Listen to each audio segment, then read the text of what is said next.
Yes class, आज हम discuss करेंगे next theorem. If t naught belongs to j, j is any closed interval and u naught comma u naught dash are arbitrary complex number. Complex numbers क्या होते हैं? The numbers which can be return in the form of a plus iota b, जिनको हम a plus iota b की form में लिख सकते हैं, जहां पर ए और बी रियल पार्ट्स होते हैं हमारे पास। A and B are real numbers. Then the initial value problem, जो इनिशियल वैल्यू प्रॉब्लम है P T W dash whole का derivative plus Q T W is equal to H T, equation 1 मान लेते हैं with initial condition W at T naught is equal to U naught, W dash at T naught is equal to U naught dash has a unique solution on जे। जो जे हमने starting में close interval लिया था, हमें prove करना है कि इस इनिशियल कंडीशन के साथ इसके पास एक यूनिक सोल्यूशन होगा इस क्लोज इंटरवल जे में। So the non homogeneous linear differential equation हमारे पास क्या है? Non homogeneous. अगर आपके पास राइट हैंड साइड में जीरो होता है तो वो होमोजीनियस इक्वेशन होती है। यहाँ पर राइट हैंड साइड में जीरो नहीं है, कुछ टर्म है हमारे पास, यानी फंक्शन ऑफ टी है, therefore it is non homogeneous. तो इस नॉन होमोजीनियस सिस्टम का the non homogeneous linear differential equation किस सिस्टम के इक्विवेलेंट होती है हमारे पास? देखिए, यहां से x dash is equal to a t into x plus b t इसके इक्वलेंट होती है, जहां पर आपके पास ए टी किसके इक्वल है? हमने कल डिस्कस किया था 0 1 by P T minus Q T 0, and B T किसके इक्वल है? 0 ऑफ एच टी। एक्स जो है आपके पास, and X is equal to W P W dash, column matrix W P W dash के इक्वल है। अब देखिए, ये हमने जो है फर्स्ट सेमेस्टर में भी ये चीज करी थी ऑर्डिनरी में, कि ये चीज जो आपने इसको इंटरवल को कार्टेशियन प्लेन में बनाया था। सिंस ए टी हमारे पास कंटिन्यूस मैट्रिक्स फंक्शन है टी का, कंटिन्यूस मैट्रिक फंक्शन एक मैट्रिक्स है, 2 क्रॉस 2 स्क्वायर मैट्रिक्स है, फंक्शन ऑफ टी का है, ये दोनों जीरो है, ये फंक्शन ऑफ टी आ रहे हैं, ठीक है। और टी हमने स्टार्टिंग में ही लिया था, क्लोज्ड इंटरवल जे से बिलोंग कर रहा है। बी टी एक कंटिन्यूस फंक्शन है जिसके बराबर है 0, कॉलम मैट्रिक्स 0 एच टी के बराबर है। और इस पूरे को हमने क्या मानना है? एफ टी एक्स मानना है, इस पूरे को function of t and x, where f T x is a continuous function of some rectangle. एक रेक्टेंगल लेते हैं जो कि जहां पर जो टी है आपके पास बिलोंग कर रहा है T naught to T naught plus A, closed interval से बिलोंग कर रहा है T naught to T naught plus A, यानी कि जस्ट एक नेबरहुड। जैसे नेबरहुड में हम हल्का सा ले लेते हैं कि जैसे 0 to 0.1 ले लिया, 0 का नेबरहुड में हल्का सा इधर ले लिया 0.1 और हल्का सा इधर ले लिया हमने माइनस 0.1, तो हमने बहुत ही स्मॉल नेबरहुड बना लिया 0 का। उसी तरीके से इसको लिया है हमने, और हम जैसे कि इस कंडीशन को डिफाइन करते हैं, modulus of x naught minus x naught is less than equal to b. Now let t comma x1 t comma x2 भी, यानी 2 point on t x plane. हमने टी एक्स प्लेन ले लिया, यहाँ पर टी हमने ले लिया हॉरिजॉन्टल एक्सिस, एक्स को ले लिया, हमारे पास दो वेरिएबल्स है, एक को हम हॉरिजॉन्टल पे ले लेंगे, एक को हम वर्टिकल एक्सिस पे ले लेंगे। ये 2 पॉइंट है टी एक्स प्लेन में। हमने रेक्टेंगल बनाया, ये रेक्टेंगुलर है ना, ऑन सम रेक्टेंगल आर, ये सम रेक्टेंगल हमारा आर ही तो बना है, रेक्टेंगल शेप का ही तो बना है। आपके पास ये टी के पॉइंट्स आएंगे, इधर टी के पॉइंट्स हैं, इधर एक्स के पॉइंट्स आएंगे। तो यहाँ से देखो,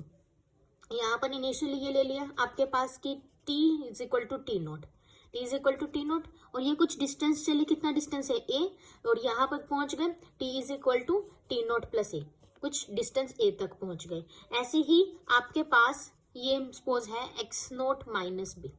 एक्स नोट माइनस बी है। देखो इसमें कैसे एक्स नोट माइनस बी क्यों है? देखो यहाँ से एक्स की वैल्यू निकाल लोगे, जब इसको ओपन करोगे, जैसे हम मॉडुलस ओपन करते हैं, हम छोटी क्लासेस में भी करते थे, जब हम इसको ओपन करेंगे तो प्लस माइनस का साइन आएगा, एक्स माइनस एक्स नोट।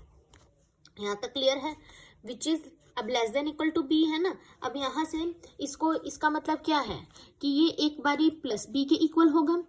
और ये एक बारी माइनस बी के इक्वल होगा, तो एक्स नोट उधर चला जाएगा।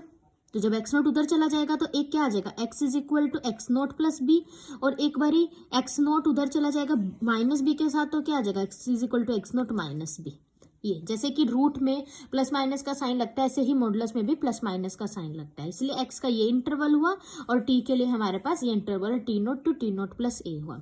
नाउ ये कंडीशन हम क्या लेते थे? फॉर अ कंटिन्यूस फंक्शन, ये कंडीशन लेके चलते थे। हमने यहाँ पर यही तो कहा है कि एफ ऑफ टी एक्स एक कंटिन्यूस फंक्शन है, और कंटिन्यूस फंक्शन के लिए कंडीशन स्टार्टिंग में लेके चलते थे कि वो फंक्शन कंटिन्यूस है, तो हम क्या लेके चलते थे कि let it's modulus function of हम 2 पॉइंट्स चूज कर लेते थे, x1 x2। देखो ना हमने यहाँ पर क्या कहा है, late t x1 t x2 कोई भी 2 पॉइंट है xy प्लेन में। तो हमने दोनों पॉइंट पे फंक्शन लिया f ऑफ tx, एक बारी x1 पॉइंट पे लिया, एक बारी x2 पॉइंट पे लिया। अब इसकी डेफिनेशन क्या है, by above f of tx की डेफिनेशन क्या है, a of tx plus of bt, ये डेफिनेशन है। जब यहाँ पर t ऑफ x1 कर रहे हैं तो यहाँ पर x की जगह x1 रखेंगे, तो a of t x1 plus b of t, तो यहाँ पर क्या आ जाएगा, ये देखिए a of t x1 plus b of t। Similarly जब x2 है तो ये क्या आ जाएगा, बीच में माइनस साइन है, ब्रैकेट लगा दो, a ऑफ t x2, यहाँ पर देखो क्या आएगा, a of t x1 plus b t, यहाँ पर आपके पास माइनस का साइन है, पूरा bracket a of t x2 plus के आपके पास आएगा बी टी। ठीक है, अब साइन कर लेंगे open, minus (80x2 minus b t plus b t minus b t cancel, सिर्फ ये बचा। ठीक है, आपके पास ये बचा, तो क्या बचा नेक्स्ट स्टेप में, 80x1 माइनस x2 मॉडुलस। ठीक है, फिर फर्दर आप क्या कर सकते हो, 80 जो है ये फर्दर किससे, ये फर्दर जो है ये term less than equal to k times of x minus x1 modulus के है। It is less than equal to since, क्यों, since a modulus function matrix function AT is continuous. अब देखो यहाँ से स्टार्टिंग से मैट्रिक्स फंक्शन को भी कंटिन्यूस लेकर चल रहा है। कंटिन्यूटी की डेफिनेशन, अगर कोई फंक्शन कंटिन्यूस होता है, अगर कोई फंक्शन कंटिन्यूस होता है that means it is less than equal to some value k। ठीक है, और अगर पॉइंट है हमारे पास, जैसे पॉइंट है x1 माइनस x2, तो less than equal to k modulus of x1 minus x2। Since ये मॉडुलस में क्यों गया, क्योंकि ये भी कंटिन्यूस हम लेके चले थे, ये कहाँ से कंटिन्यूस था, यहाँ से कंटिन्यूस था। ये आपके पास क्यों मॉडुलस के अंदर गया, क्योंकि ये भी कंटिन्यूस था हमारे पास, यहाँ से जो है AT इज कंटिन्यूस यहाँ से। तो ये सारा हम कंटिन्यूटी की डेफिनेशन लगा के चल रहे हैं। ठीक है, देयरफॉर इट इज बाउंडेड। अब आपके पास क्या, since the matrix function AT is continuous, आपके पास मैट्रिक्स फंक्शन AT कंटिन्यूस है इसलिए यहाँ लगा है। अब कंटिन्यूस है और फर्दर आपके पास क्या है कि यहाँ से यू कैन से दैट कि जब यहाँ मॉडुलस है, यू कैन से जब ये पूरे के लेस देन है तो AT is less than equal to, अभी बताया था कि k लिख सकते हैं। तो ये चीज जो है हम क्या कर रहे थे, लिपलिट्स कंडीशन पढ़ी होगी आपने, Lipschitz condition which implies a function f of tx। तो बेसिकली क्या हो गया, ये जो पूरा है इसके इक्वल था, ये इसके इक्वल था, लेस देन इक्वल टू था, तो बेसिकली ये पूरा फंक्शन जो है जो हमने कंसिडर किया is less than equal to k times of modulus x1 minus x2। तो बेसिकली जो ये फंक्शन f ऑफ tx, इसने लिपलिट्स कंडीशन सेटिस्फाई कर दी विद रिस्पेक्ट टू x, इसने लिपलिट्स कंडीशन सेटिस्फाई कर दी विद रिस्पेक्ट टू x। तो यहाँ से जो ये वाला हमारे पास फंक्शन है जो satisfy Lipschitz condition, thus the condition of Picard's-Lindelof's theorem are satisfied. Thus the condition for therefore there exists a unique solution of non-homogeneous linear system 2 on some interval t naught comma t naught plus alpha, where alpha is the alpha पे क्या condition है, देखो जो Picard's Lindelof theorem की condition है हमारे पास satisfy हो चुकी है, तो हम यहाँ से कह सकते हैं कि एक यूनिक सोल्यूशन मिलेगा। हमें यही प्रूफ करना था कि हम एक होमोजीनियस लीनियर सिस्टम कंसीडर करके चलते हैं तो उसका यूनिक सोल्यूशन मिलता है एक सम इंटरवल, क्लोज्ड इंटरवल, कोई क्लोज इंटरवल जे था हमारे पास, किसी क्लोज इंटरवल जे पर, जो हमारे जे क्या है T naught comma T naught plus A, यहाँ पर अल्फा बोल लो, ए बोल लो, क्योंकि हमने यहाँ पर अल्फा इसलिए लिया है क्योंकि यहाँ पर अल्फा में minimum of a comma b m ले लिया, वेयर अल्फा इज मिनिमम, दोनों के मिनिमम, दोनों में से जो मिनिमम होगा उसके इक्वल होगा, और एम किसके इक्वल है, A comma B by M. M क्या है, maximum of F T X on R and this interval can exactly be extended to the interval J. तो ये हमारे पास कंडीशन हो गई। उसके बाद नेक्स्ट थ्योरम है let F be a solution of differential equation. Let F हमारे पास सोल्यूशन है डिफरेंशियल इक्वेशन, ये डिफरेंशियल इक्वेशन है, ये अब हम होमोजीनियस कंसीडर कर रहे हैं, पहले भी बहुत बार यूज की है, d by d t p t d x by d t plus Q t into x is equal to zero, having first derivative F dash exist on closed interval a b, the function f has infinite number of zeros, then prove that f t is equal to zero for every t belonging to close interval a b. अब के पास इसके पास क्या है, first order, हमने ये condition ली having first derivative F dash, कहते हैं इसका पहला डेरिवेटिव तो एग्जिस्ट कर रहा है, फंक्शन के पास इनफाइनाइट नंबर ऑफ जीरोस हैं। अगर ये कंडीशन है इस थ्योरम में तो you have to prove that f t zero है इस क्लोज्ड इंटरवल ए बी में जहां पर टी बिलोंग कर रहा है। प्रूफ है इसका, since the function has infinite number of zeros, कह रहे हैं स्टार्टिंग में ही हमें कह दिया था कि इनफाइनाइट नंबर ऑफ जीरो है, bye BWT Bolzano-Weierstrass theorem, the set of these zero has a limit। Bolzano-Weierstrass theorem के अकॉर्डिंग इसके पास लिमिट पॉइंट होगा, से टी नोट है, और वो लिमिट पॉइंट कहाँ से आएगा, इसी इंटरवल से आएगा जहां से t close interval a b से बिलोंग कर रहा है। और लिमिट पॉइंट की डेफिनेशन क्या कहती है, एक सीक्वेंस एग्जिस्ट करेगी, सीक्वेंस को ऐसे नोटेशन देते हैं, एक सीक्वेंस एग्जिस्ट करेगी टी एन जीरोस की, जो कि कन्वर्स करेगी किस पे, लिमिट पॉइंट पे, टी नोट पे, जहां पर आपके पास टी एन जो है टी नॉट के इक्वल नहीं होना चाहिए। देखो आपके पास जैसे कोई मैं सीक्वेंस देती हूँ, सपोज ये 1/n है, इसका लिमिट पॉइंट क्या है, इसका लिमिट पॉइंट क्या है, 0 है इसका लिमिट पॉइंट, क्योंकि जब आपके पास n सपोज करो नेचुरल नंबर है, ठीक है, n को वैल्यू मैंने 1 दी, ठीक है, फिर n को वैल्यू मैंने 2 दी, 1/2 3 दी, सो ऑन, ये कहाँ कन्वर्ज करेगी, 0 पे जाके कन्वर्ज करेगी, क्योंकि डिक्रीजिंग सीक्वेंस है, कन्वर्जेस टू 0। अब लेकिन n is not equal to 0, n 0 नहीं हो सकता, अगर n 0 हो गया तो 1/∞ नॉट डिफाइंड बन जाएगा, वही यहाँ पर कंडीशन। अब ये सीक्वेंस 1/n है, तो एक तरीके से tn हमारे पास 1/n सीक्वेंस होगी जीरोस की, जो कि t नॉट यानी 0 पे कन्वर्ज कर रही है, ठीक है। तो यहाँ से आपके पास लिमिट पॉइंट की डेफिनेशन लगाई है, पहले बुल्सानो-विर्स्टस थ्योरम अप्लाई करी, उसके अकॉर्डिंग इससे एक लिमिट पॉइंट होगा, फिर लिमिट पॉइंट की डेफिनेशन क्या कहते हैं, किसी ना किसी को कन्वर्ज करेगी। फिर उसके बाद हम क्या डिस्कस करते हैं, now since the function f is continuous function, अब आपके पास फंक्शन f क्या कंटिन्यूस फंक्शन है, therefore limit t approaches to t naught f of t is equal to f of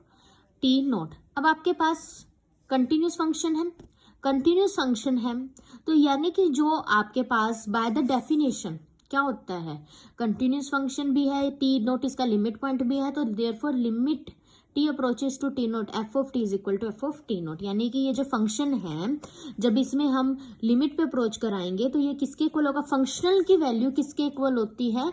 function की वैल्यू किसके इक्वल होगी, जो लिमिट पे वैल्यू है उसके इक्वल होगी, जहां t approaches to T naught, आपको पता ही है कि ये क्लोज इंटरवल से, suppose t approaches to T naught through the sequence of zeros t and then, अब आपके पास क्या है कि sequence of zeros then limit t approaches to f of t is equal to 0 which is equal to f of t naught. आप कहते हैं कि सपोज करो टी जो है सीक्वेंस ऑफ जीरोस जो है, ठीक है, उनसे अप्रोच कर रहा है, तो इसका मतलब है ये 0 होगी टर्म, यानी कि ये 0 है तो इसका मतलब ये 0 हो गया, तो यहाँ से एफ ऑफ टी नोट 0 हो गया, एफ ऑफ टी नोट 0 हो गया, तो इसका मतलब क्या हुआ यहाँ से students, now since F dash t naught exist, इसका क्या मतलब है कि आपके पास इसका जब इसका डेरिवेटिव करेंगे, ठीक है, क्योंकि इसका डेरिवेटिव जो है फंक्शन जो है एफ ऑफ टी नोट 0 है, now since f of dash t naught at T naught exist by definition limit t approaches to T naught, यहाँ से एफ ऑफ टी, अब डेरिवेटिव के फर्स्ट ऑर्डर डेरिवेटिव का definition लगा f of t minus f of t naught, t minus t naught is equal to f dash t naught, where t approaches to T naught through the sequence t n for such points, और आपके पास आपको यहाँ से पता है F dash of t note कितनी आने वाली है, F dash of t naught यहाँ से कितना आने वाला है, यहाँ से देखो F dash of t naught 0 आने वाला है, तो F dash of t naught 0 हो गया। तो इसका मतलब क्या हुआ कि जो फंक्शन है, फंक्शन कोई फंक्शन है उसकी एक पॉइंट है टी नोट, उस पर भी वैल्यू 0 है, और उसके डेरिवेटिव की उसी पॉइंट पे वैल्यू 0 है। इसका मतलब ऐसा कौन सा फंक्शन है जिसकी किसी पॉइंट पे और जिसके डेरिवेटिव की भी उस पॉइंट पे वैल्यू 0 है, यानी कि वो खुद एक 0 फंक्शन है, खुद एक 0 फंक्शन है। और यही हमें प्रूव करना था, क्या प्रूव करना था कि जो ये हमारा सोल्यूशन है, हमने अब कंसीडर किया था सोल्यूशन ऑफ इस डिफरेंशियल इक्वेशन, इसका हम कंसीडर कर रहे थे फर्स्ट ऑर्डर डेरिवेटिव एग्जिस्ट करता है, तभी तो हमने जब इसका फर्स्ट ऑर्डर डेरिवेटिव एग्जिस्ट करता है तभी तो ये कंडीशन लगा पाए, क्योंकि ये लिखा था स्टार्टिंग में कि इसका फर्स्ट ऑर्डर डेरिवेटिव एग्जिस्ट करता है, और हमें प्रूव करना था एफ ऑफ टी 0 है सभी पॉइंट के लिए, टी बिलोंग कर रहा है, तो पहले हमने एक जर्नल ले लिया, फिर हमने इसको कंक्लूजन कर दिया कि सभी पॉइंट के लिए 0 है, क्योंकि हमने यहाँ से देखा कि एफ ऑफ जो फंक्शन है, एक हमने जनरल पॉइंट टी नोट ले लिया जिसपे हमारी लिमिट कन्वर्ज कर रही थी, उस पे वैल्यू 0 है, उसके डेरिवेटिव पे भी 0 है, तो यानी कि थ्रू आउट आपके पास ये ऐसा कौन सा फंक्शन है जिसकी किसी पॉइंट पर उसके डेरिवेटिव की वैल्यू 0 है, वो खुद फंक्शन आपके पास 0 है, ठीक है। उसके बाद हमारे पास क्या होता है, नेक्स्ट है let F be a solution of initial value problem, now d by d t f of t is equal to d x, ये हमारे पास वही इक्वेशन है d by f of t d x by d t plus Q t x is equal to 0, initial condition वही f of t 0 के equal, F dash T ये भी 0 के इक्वल है, सच दैट आपके पास फंक्शन 0 नहीं है, जैसे पीछे तो हमने था ना कि अगर दोनों 0 है तो फंक्शन यानी कि खुद ही 0 होगा, लेकिन यहाँ नहीं है। अब हमें प्रूफ करना है, then proof that the zeros of solution of T can not have the cluster point in the given interval J, इनके पास क्लस्टर पॉइंट नहीं होगा, तो देखिए इसका प्रूफ देखिए, लेट एफ ऑफ टी, क्योंकि ये दिया हुआ है कि हमारे पास जो फंक्शन है वो खुद जीरो नहीं है, चाहे उस पे किसी पॉइंट के लिए उसके डेरिवेटिव पे सेम आते हैं, जीरो आते हैं। बी द सोल्यूशन, लेफ्ट हम मान के चल लेते हैं कि एफ ऑफ टी जो not equal to zero be a solution of given initial value problem and will prove that the zeros of solution of f of T can not have a cluster point. ठीक है, be a solution, आपके पास जो है prove that zeros of solution f of T can not have a cluster point, हम ये prove करना है कि क्लस्टर पॉइंट नहीं है। कॉन्ट्रारी सपोज करते हैं, इसकी सपोजिशन मतलब हम कॉन्ट्राडिक्शन लेके चलते हैं कि टी नोट है, हमारे पास एक क्लस्टर पॉइंट है टी नोट इस सेट्स का, ठीक है, क्लस्टर पॉइंट है। सो बाय बुल्ज़ानो-वीरस्ट्रॉस थ्योरम देन आपके पास क्या है, बुल्ज़ानो-वीरस्ट्रॉस थ्योरम उसी तरीके से हम पूरा करेंगे, एफ ऑफ टी जीरो आ जाएगा। देखिए हमने इस तरीके से पूरा करना है, क्या पूरा करना है, यहाँ से हमने जब भी मान के चले थे कि इसके पास लिमिट पॉइंट है, लिमिट पॉइंट क्लस्टर पॉइंट यानी लिमिट पॉइंट है टी नोट, तो बुल्ज़ानो-वीरस्ट्रॉस थ्योरम से हमने डेफिनेशन लगाई थी, कन्वर्ज करवाई थी टी नोट को, ठीक है। फिर हमने क्या किया था लास्ट थ्योरम में, उसके बाद आपने डेफिनेशन के अकॉर्डिंग, लिमिट पॉइंट की डेफिनेशन के अकॉर्डिंग इसको जीरो करा था, फिर फर्स्ट डेरिवेटिव कहा था एग्जिस्ट करता है, तो वहां से ये भी जीरो आ गया था, तो फिर हम ये कहते थे कि ये फंक्शन की वैल्यू टी नोट भी जीरो है, उसके डेरिवेटिव की भी जीरो है, तो इसका मतलब हमने कंक्लूड किया था कि फंक्शन खुद जीरो के इक्वल है। तो वहां से यहाँ तक कंक्लूड करके फिर हम कह देंगे कि हमें तो गिवन था, इसमें क्या गिवन है, हम यहाँ तक कंक्लूड कर देंगे कि फंक्शन जीरो है, लेकिन हमें क्या गिवन था कि फंक्शन जीरो नहीं है। तो यहाँ पर कॉन्ट्राडिक्शन आ गई ना, एक बार कह रहे हैं जीरो, एक बार कह रहे नहीं है। तो हमने जो सपोज किया था, क्या सपोज किया था कि इसके पास क्लस्टर पॉइंट है, इसका मतलब वो रोंग है, तो इसके पास क्लस्टर पॉइंट नहीं है, तो इस सीक्वेंस ऑफ जीरो के पास क्लस्टर पॉइंट नहीं है। तो स्टूडेंट्स आप लोगों का ये होमवर्क रहेगा कि आपने मुझे ये थ्योरम 5 पूरी प्रूव करके कल दिखानी है, ये आपका होमवर्क रहेगा, क्योंकि यहाँ पर तो हमने डायरेक्ट लिख दिया ना बाय प्रीवियस थ्योरम, एग्जाम में नहीं लिखना बाय प्रीवियस थ्योरम, वहाँ पे आपको पूरा यहाँ तक का प्रूफ करना है, तो ये आपने कंप्लीट करना है। This is your homework. Thank you class.